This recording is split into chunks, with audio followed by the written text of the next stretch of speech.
පස්වෙනි ගාන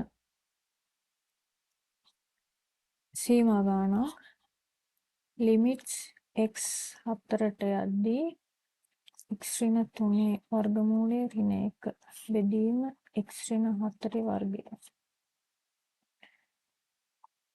sin මූල x ඍණ 2 සමානයි 1 බෙදීම 8 බව පෙන්වන්න කියලා තියෙනවා. මේ වගේ ගානකදී 4 ආදේශ කරොත් මේ මුළු ප්‍රකාශනයම බිඳුව බෙදීම බිඳුවක් කියලා එනවා.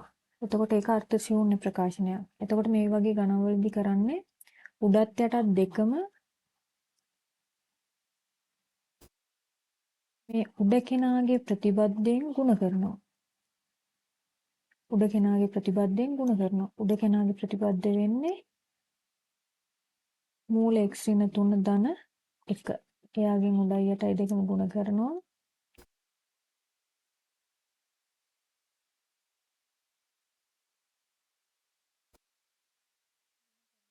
සීමාව දානවා.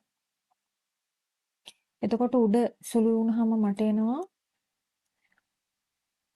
x 7 යනවා. උඩ සුළු වුණාම මෙතන x ඍණ 3 වර්ගමූලයේ වර්ගය කියන්නේ x ඍණ 3යි. මෙතන ඍණ 1. එතකොට x ඍණ 4යි කියලා එනවා. පහලින් x ඍණ 4 වර්ගය x ඍණ 3 වර්ගමූලය ධන 1 sin මූල x ඍණ 2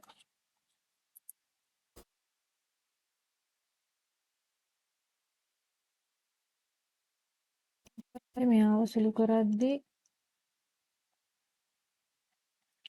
sin පදයට මම එක x ඍණ 2ක් ගෙනියනවා.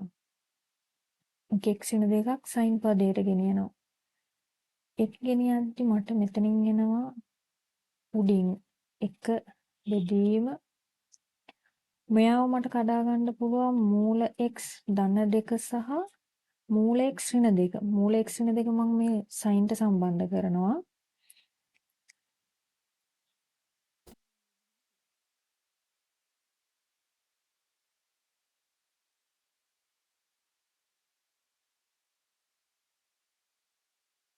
දැන් මට වෙන වෙනම මෙයාගේ සීමාව දාන්න පුළුවන්. දැන් 4 ආදේශ කරනවා. 4 වර්ගමූලය 2යි. 2ට 2ක් එකතු වෙනවා.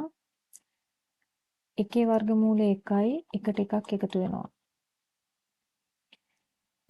එතන උත්තරයක් එනවා.